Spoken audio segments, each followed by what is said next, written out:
So I usually don't cover anime and manga on this channel because I've tried it a few times and it's been unsuccessful.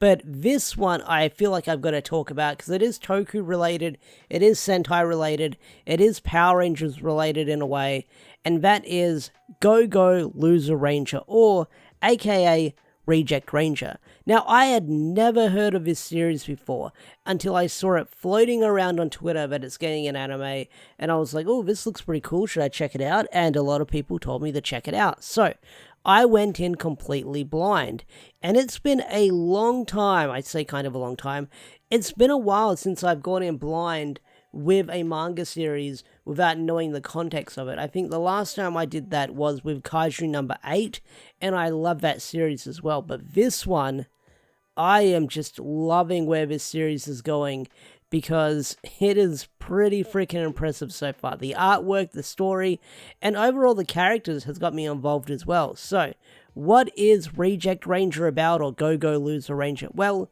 I'll read the blurb on Wikipedia. 13 years ago, the villainous army of evil attempted to invade Earth, faced by the Super Sentai squadron known as the Dragon Keepers, and their super weapons, the Divine Tools. The evil army, however, was defeated within a year, and all of its executives wiped out, and surviving and almost the immortal foot soldiers have been forced ever since to reenact their defeat to the Keepers in front of a crowd of spectators every Sunday. Tired of the charade and realizing the amounts of little more than slavery, one foot soldier rebels and decides that he will be the one to defeat the Dragon Keepers by infiltrating their organization.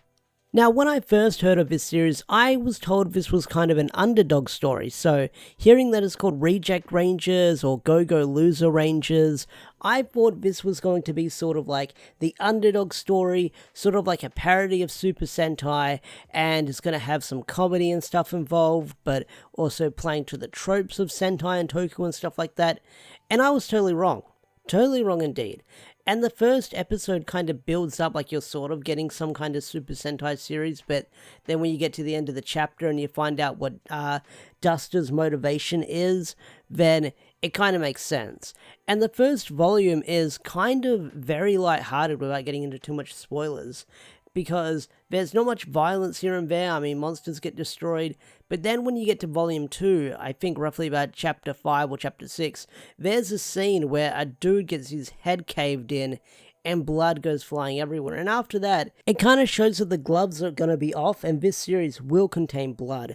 And I've read seinen series before, I've read Gantz, I've read Berserk. From what I've read so far with these first 2 volumes, it's not on the same level of that guts and gore and sex and violence, but it's still pretty cool to see when like you have that reveal of that dude getting his head caved in by Red Dragon Keeper. That was pretty freaking cool, and it sort of paints Red Dragon as an arsehole and someone you want to root against, because Duster is the hero who sort of wants to sort of end the cycle of violence with them sort of fighting the Dragon Keepers every Sunday, which is a nice little meta. I do like that meta on Super Sentai and Tokusatsu where they fight every Sunday.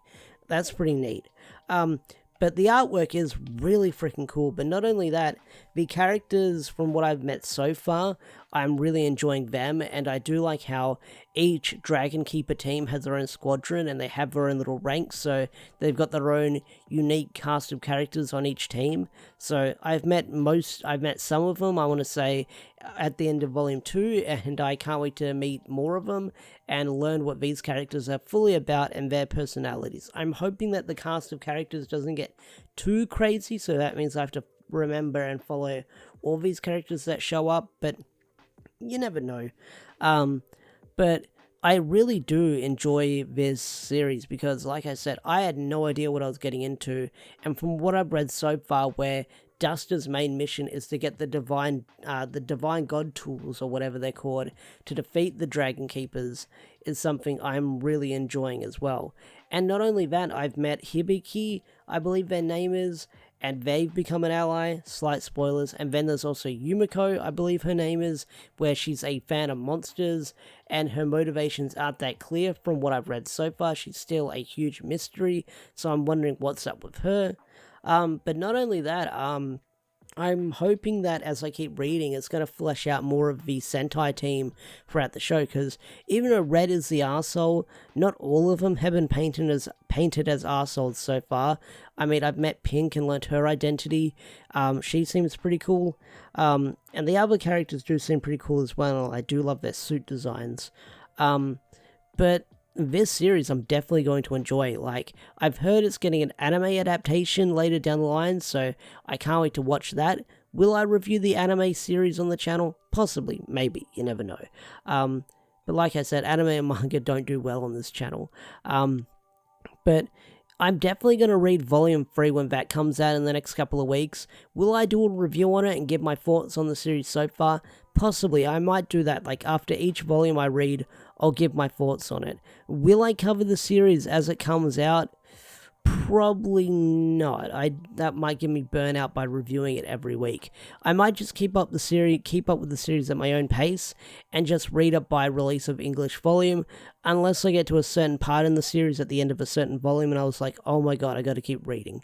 But yeah, this series is definitely worth checking out and giving a read. I was going to say a watch, but definitely giving a read if you're into Super Sentai and tokusatsu, or even manga in general. You'll definitely get a kick out of this series if you love the whole toku genre. So I definitely recommend checking out Ranger Reject and giving it a watch. I wish I could show more visuals from what I've seen so far, but I don't want to get freaking clapped by Shueisha, because they are very protective about seeing manga post on YouTube here and there, even if it is for a few seconds.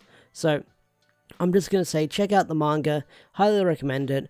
You can buy it physically or digitally, whatever you prefer, but definitely pick it up and give it a read. So anyway guys, have you read Ranger Reject? Have you not read Ranger Reject? Tell me in the comment section down below.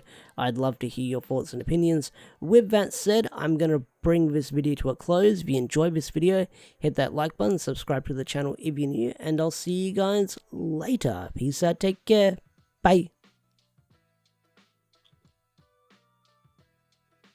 Ka-ching, ka-ching, ka-ching.